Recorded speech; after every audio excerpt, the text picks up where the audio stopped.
এই মেশিনটা দেখতে পাচ্ছেন দুটি ব্লেড সেটিং করা থাকবে এই মেশিনটাতে, ইন্ডিয়ান পূজারি ব্লেড, এবং মেশিনের যে চাকা এটা 26 ইঞ্চি চাকা ব্যবহার করা হয়েছে এবং অরিজিনাল মাইল স্টিল ঢালাই চাকা। এছাড়াও এই বডিটা হচ্ছে অরিজিনাল গরু মার্কা, যেটাকে আমরা মাইল স্টিল ঢালাই গরু মার্কার বডি বলে থাকি।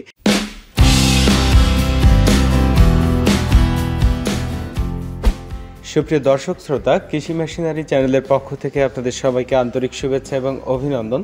আমার সামনে যে খড় কাটা মেশিন দুটি আপনারা দেখতে পাচ্ছেন এবং পিছনে দুটি মেশিন রয়েছে, এই মেশিন সম্পর্কে আজকে আপনাদেরকে বিস্তারিত জানাবো। এবং গবাদি পশুর খড় কাটা নিয়ে যারা চিন্তায় আছেন এবং অনেক বেশি পরিমাণে খড় কাটতে হয় কিন্তু সঠিক এবং ভালো মানের মেশিন পাচ্ছেন না, তারা আজকে আমাদের ভিডিওটা দেখুন এবং সম্পূর্ণ ভিডিও জুড়ে আমাদের মেশিনের কোয়ালিটি এবং মেশিনটা কিভাবে আপনারা আমাদের কাছ থেকে কিনতে পারবেন সে সম্পর্কে বিস্তারিত জানাবো। তো দর্শক শ্রোতা, এই যে আমার সামনে যে খড় কাটা মেশিনগুলো দেখতে পাচ্ছেন, এর ভিতরে সামনে যে দুটি মেশিন রয়েছে, এখানে রয়েছে একটি মেশিন কভার ছাড়া এবং একটি মেশিন রয়েছে কভার সহ। আসলে কভার ছাড়া এবং কভার সহ দুটো মেশিনেরই কিন্তু উপকারিতা আছে। দর্শক শ্রোতা, এই কভার সহ মেশিন যেটি রয়েছে, এটি যারা বাসা বাড়িতে গবাদি পশু লালন পালন করে থাকেন, দেখা যাচ্ছে বাসার মহিলারাও অনেক ক্ষেত্রে খড় কেটে থাকে বা বাড়িতে ছোট বাচ্চা কাচ্চা আছে, সেক্ষেত্রে আপনারা অবশ্যই খড় কাটা মেশিনের ভিতরে কভারযুক্ত মেশিনটাই নেবেন।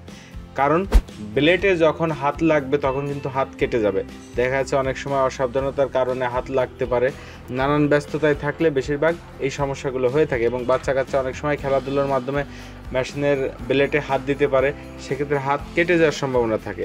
এই ক্ষেত্রে আপনারা কভারযুক্ত খড় কাটা মেশিন ব্যবহার করবেন। কভার ছাড়া মেশিনের ক্ষেত্রে যে সকল খামারি ভাইয়েরা রয়েছে, দেখা যাচ্ছে 10টা 15টা 20টা গরুর খামার যাদের রয়েছে ছোট বড়, সেই খামারগুলোতে যখন খড়গুলো কাটিং করা হয় তখন দেখা যাচ্ছে খড়গুলো প্রথমে কেটে তার উপরে আবার ঘাস কাটলে দেখা যাচ্ছে তলে খড় থাকবে, উপরে ঘাস কাটলো, তারপরে আবার দেখা যাচ্ছে খড় কাটলো, আবার ঘাস কাটলো। এভাবে যদি কাটিং করা হয় তাহলে দেখা যাচ্ছে খড়গুলো এবং ঘাসগুলোকে যখন মিক্স করা হয় তখন কিন্তু এই মিক্সার করতে কোনো প্রকার অসুবিধা হয় না এবং খড় ঘাসগুলো সামনে ছিটকে পড়বে, বারবার আপনার বস্তাবন্দি করা লাগবে না বা ডেলিভারি মুখ থেকে সরানো লাগবে না, যেটা কভার সহ মেশিনে করা লাগে।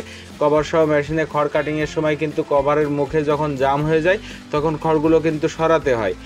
আর যা ব্লেড অ্যাডজাস্টিং করা বা ব্লেডের ধার দেওয়ার ক্ষেত্রে কভার খুলে তারপরে আপনার ব্লেডের ধার এবং ব্লেড অ্যাডজাস্টিং করতে হয়। কিন্তু কভার ছাড়া মেশিনটার এই সুবিধাটা রয়েছে যে আপনার কভার খোলা লাগবে না, যেভাবে মেশিন থাকবে ঠিক ওইভাবেই ধার দিতে পারবেন এবং ওইভাবেই ব্লেড অ্যাডজাস্টিং করতে পারবেন। আবার খড়গুলো কাটিংয়ের সাথে সাথে সামনে ছিটকে পড়বে। তো এই সকল সুবিধা এবং অসুবিধা কিন্তু এই মেশিন দুটির ভিতরে রয়েছে। আপনাদের যেটা প্রয়োজন, দেখা যাচ্ছে যার যে সাইজটা প্রয়োজন বা যার যে ধরনের মেশিন প্রয়োজন, আমাদের সাথে যোগাযোগ করলে আমাদের কাছে সব রকম মেশিনই রয়েছে।